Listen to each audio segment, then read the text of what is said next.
Hello boys and girls, this is Sayar Henry and I am back with another midweek advice episode for 2021. Originally, I am supposed to respond to 3 YouTube comments and 2 Facebook comments. But that made me scratch my head because answering all 5 questions would make this an hour-long episode. That will in turn make this episode daunting to watch for most viewers. And I also know that you boys and girls can sometimes be a little bit too lazy despite knowing that my videos are packed with invaluable information for you guys. And I also recognize that it is easier for the viewer to just focus on one topic per episode. So from now on, I'm going to make midweek advice episodes shorter by responding to only 1 question per episode.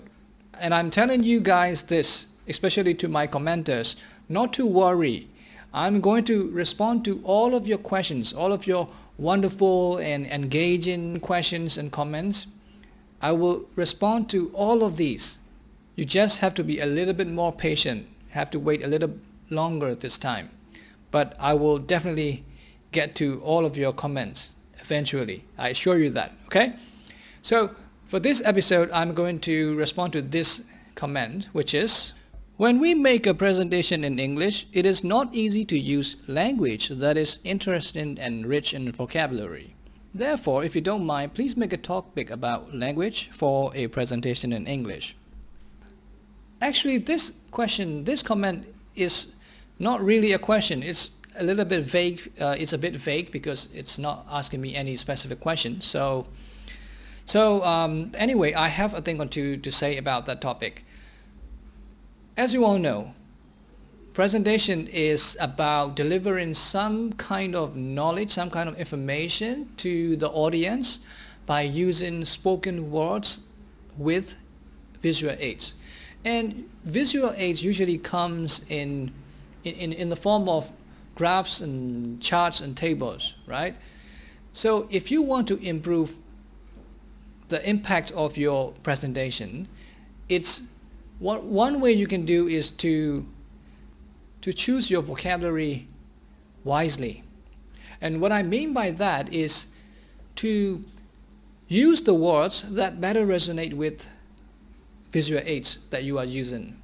So for example, let's say you want to describe the part of a graph that has a lot of changes in the short period of time, like going up in the short period of time.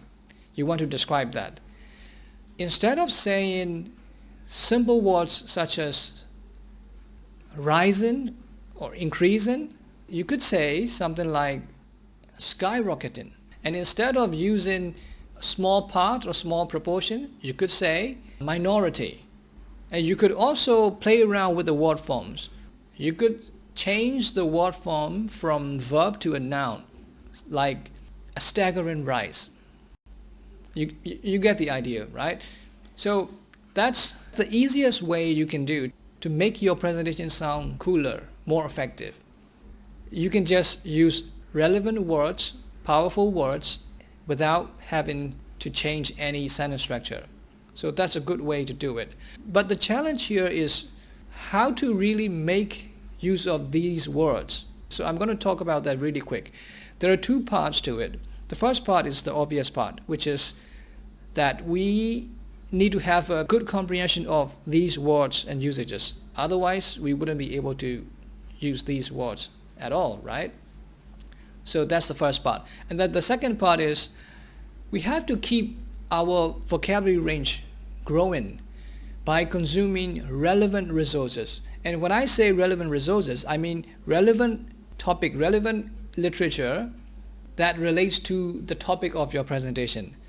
And here we are talking about graphs and charts and tables, right?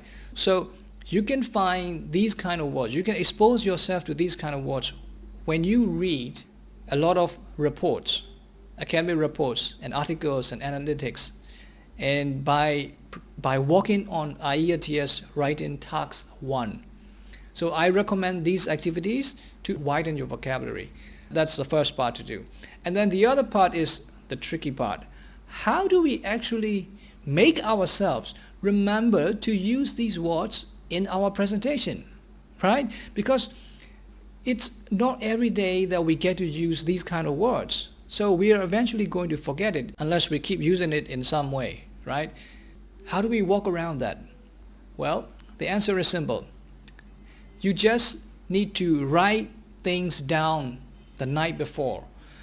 Write down whatever sentence or whatever words that you want to include in your presentation or speech. Just write down. Be prepared, okay? You know, even native speakers who are not actively using academic words and sentences on a daily basis tend to use simple everyday words and sentences while they make presentation if they didn't have enough time to prepare.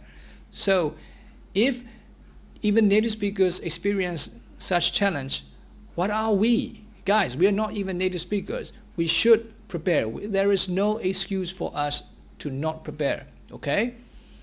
And writing down doesn't just help you to remember what you want to say. It also helps you to clear up your thoughts, to make you more articulate when you actually deliver your message. That's why it is so important to write down the night before, okay? So to sum up, if you want to improve the impact of your presentation, or if you want to make your presentation sound cooler, then you should keep consuming relevant resources so that you have enough vocabulary that you can comprehend. And another step is to write down these words or these phrases that you want to incorporate into your presentation. Always be prepared beforehand, okay? So that's it. If you do that, you will notice yourself that next time when you do a presentation, you will be using these special words and phrases and sentence structures or whatever it might be. You will be using these more frequently than before, because once you use it, it gets easier for you to use these again in some time in future. So I hope this helps you.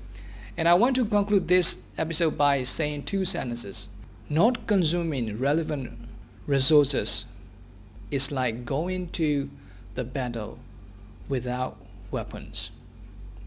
And not writing down in advance is like going to the battle without knowing how to use your weapons. Well, this is it, and I'm going to answer other questions in later episodes, so stay tuned. I'll see you in the next one. Goodbye. Oh hey, I have to make an announcement sometime this weekend.